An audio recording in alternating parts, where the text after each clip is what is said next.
Mariners lose 6-3. They fall to 77-59 on the season.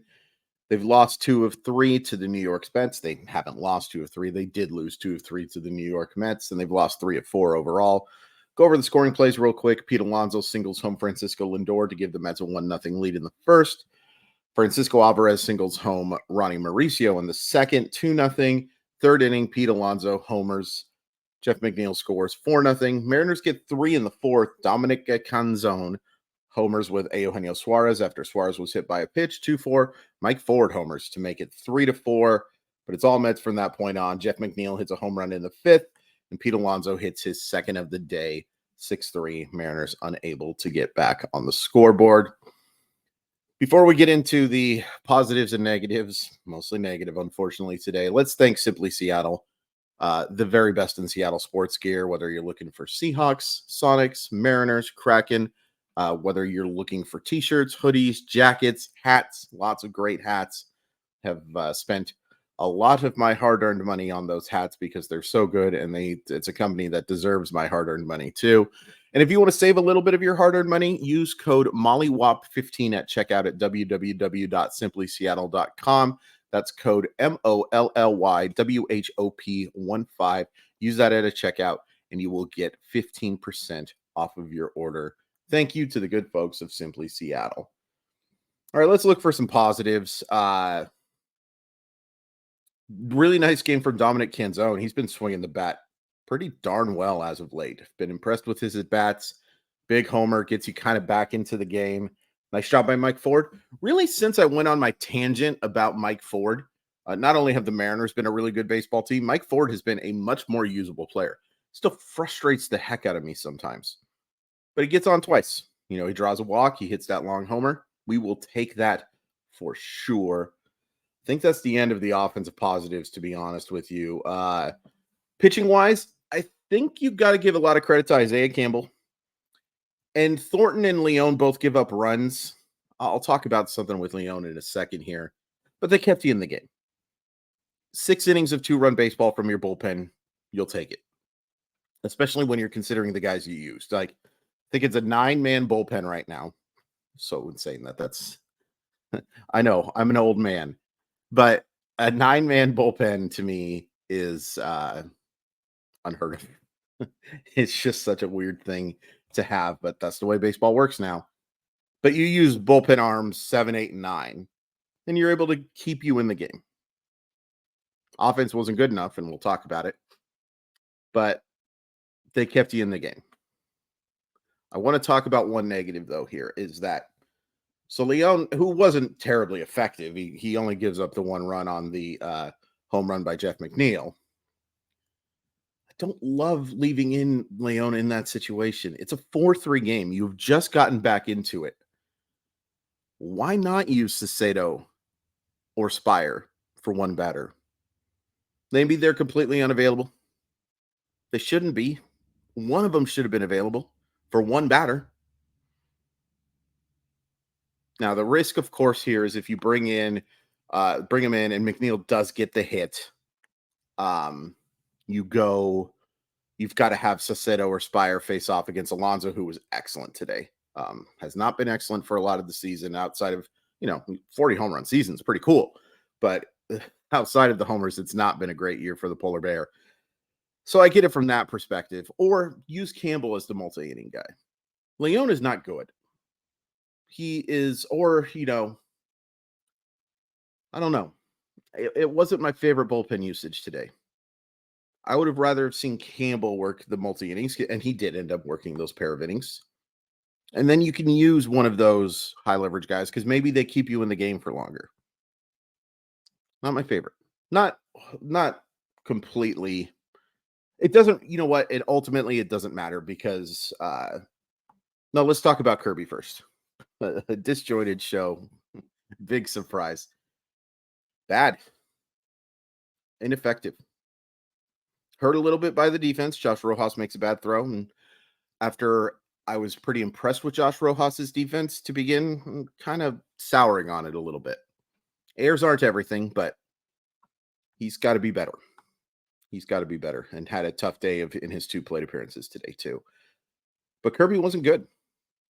And it's worth pointing out that this is now 3 starts. Of course, he misses the last one because of illness. This is now 3 starts in a row where Kirby's been pretty mediocre.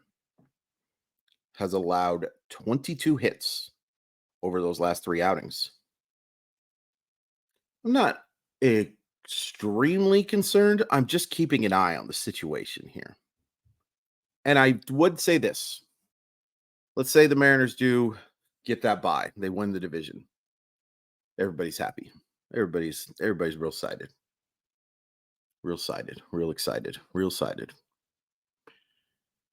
If I'm setting my rotation, Castillo's starting the first game.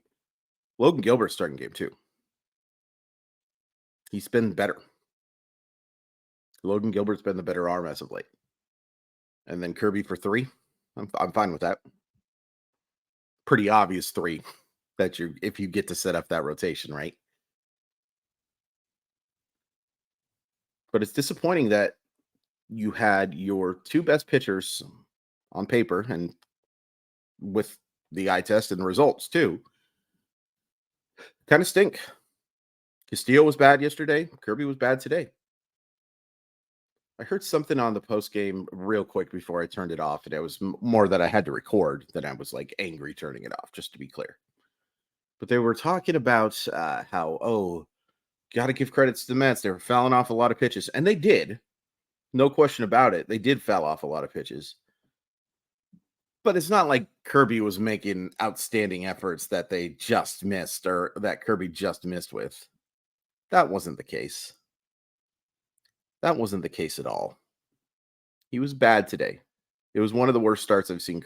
But again, it doesn't really matter. The pitching today, giving up 6 runs isn't good. But this offense outside of that 4th inning was awful. 1 hit after the 5th inning. JP had a tough day, 3 strikeouts. Tough to get too mad at him considering his heroics yesterday, but a rough one. Missed a very drivable pitch in the 9th inning with a couple guys on. Strikes out on the next pitch. Julio goes over 4. Does make hard contact a couple times. And I have to give a ton of credit to Francisco Lindor. Julio stung a baseball. I didn't see what the exit velocity was on that one. But Lindor picks it perfectly and ends up turning a double play. It was one of the better defensive plays I've seen this year. So credit there. But a couple of bad at-bats too. Teoscar gets the hit. Unfortunately, Teoscar gets the hit right after Julio lines into that double play. Probably would have scored the run. Maybe a different ball game you're talking about.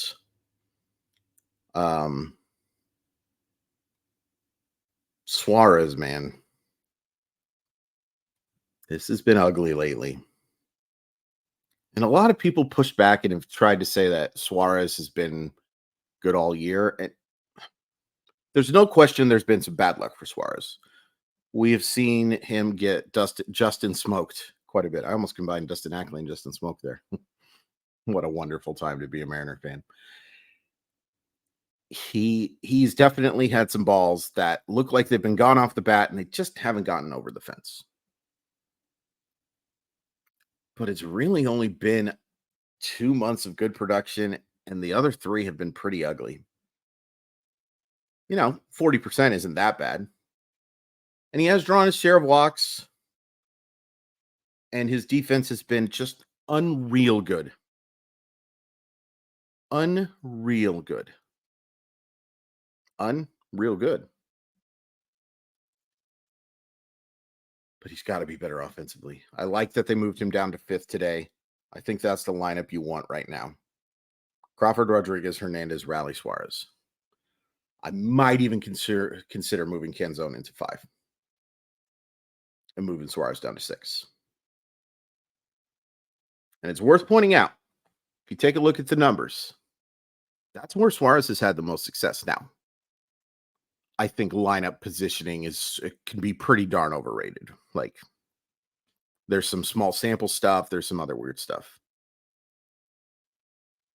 But it is where he's had his most successes in that 6th spot. So Maybe. Maybe that's what you do. Tough series loss. Tough series loss to a bad baseball team that has some star power, and you saw it today. You saw the polar bear hit a couple home runs. You saw Francisco Lindor show why he's one of the best defensive players in baseball.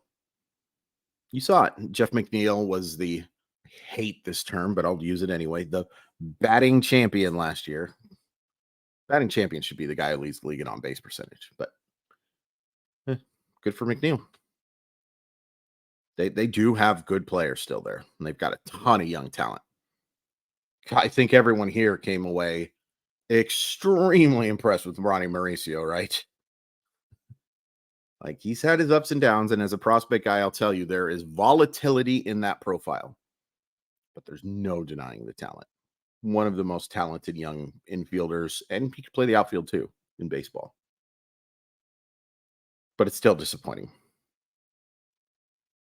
A totally understandable, justifiable loss to Kodai Senga, who is a just awesome pitcher. And you do get the win yesterday. Thank goodness you get the win yesterday. Oh, if we're talking about a sweep here, folks, oh, that would have been rough. That would have been rough indeed. But you're not. You do get that win yesterday. But today was icky. In fact, I think today might have been the first time they've lost by more than 2 runs in quite some time. I can't remember the last time. And it was deserved. It was deserved. I'll tell you what I think the biggest issue is, folks. I got to shave this stuff again. We got to get back to just the mustache. Unfortunately, I just haven't had time because I've got like 18 jobs. But I'll fix it. It'll be just the mustache for Labor Day. I promise you. We need it. The stash needs it. Yeah, just a disappointing series. A disappointing series that you avoid disaster, and you're helped by the fact that some other teams have beaten the teams that you're competing with. But that's also disappointing too, because imagine you take 2 or 3 or a sweep. You're in a real good position. I'm not asking them to sweep every series. Well, I am, but I am understandable. I'm understanding. I am understandable. I am understanding that that's not how baseball works. I'm also not asking him to win every series. But it's a daily show. We react to what we see. We react to these 3 games. We react to 3 of the last 4. Not being good enough. And we are just so close to this finish line that these losses, they hurt more. I think the old Pete Carroll line of can you win a game first quarter, second quarter, third quarter? I think that's absolute nonsense. All due respect to the greatest coach in Seattle Seahawks history. Not even close, but I think that's nonsense. But there's no denying that these losses, as you get closer, hurt more. There's just so little baseball left. So very little baseball left. So now 3 in Cincinnati. Just got absolutely pummeled by the Cubs today, 15-7. And of dealing with a plethora of injuries. Unfortunately, a lot of those injuries COVID-19 related. Hate that. It's just not something you want to see. They have not announced a starter for Monday yet.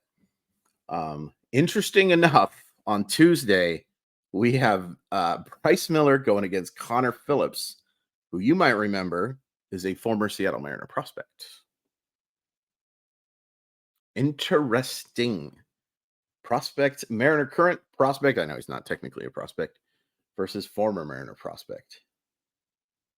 But you got Wu on Monday in Cincinnati, as my one of my bosses at RotoWire calls it the Great American Small Park. I love that name. That's so funny and so good.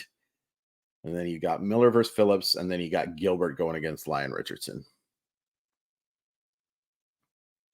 Big series. I think it's one you got to win now. And if you can go if you can win that series, and if you can go, I think they played. If you can go 5-5 on this road trip, I think you're feeling pretty good. It'd be great to go 6-4 to win both of these series, but I think 5-5 is okay. It's okay. I want more, but I think 5-5 would be okay. Man, really, really disappointing series. I think I've said that like 16 times now, and that's okay. Maybe that's a good time to end this video. And a good time to please ask you to hit like and subscribe. I so appreciate the support. Really appreciate all the comments as well. Appreciate the nice ones. Appreciate the people who vehemently disagree with me about Julio being the MVP of this team and not Crawford. Maybe I'll do a video on the next off day on why I think that more in depth. But please don't take that as an insult towards JP Crawford. Please do not take me putting the guy who is now 5th in all of baseball and WAR ahead of JP Crawford. Like, that's an insult to him. Come on. What are we doing? But maybe I'll go more in depth on that. Next off day, I don't believe until the 14th. Yeah. But please hit like and subscribe. Please tell your friends. We really appreciate the support. Follow me on that website at Crawford_MILB. Sports Sometimes podcast, RotoWire, Fantasy Baseball podcast, and the Sportstopia Fantasy Fire and Ice podcast. There's links to all of those, as well as that discount code from Simply Seattle in the description. Kind of a bummer. Kind of a bummer. You can't stay hot forever. But I didn't love these three.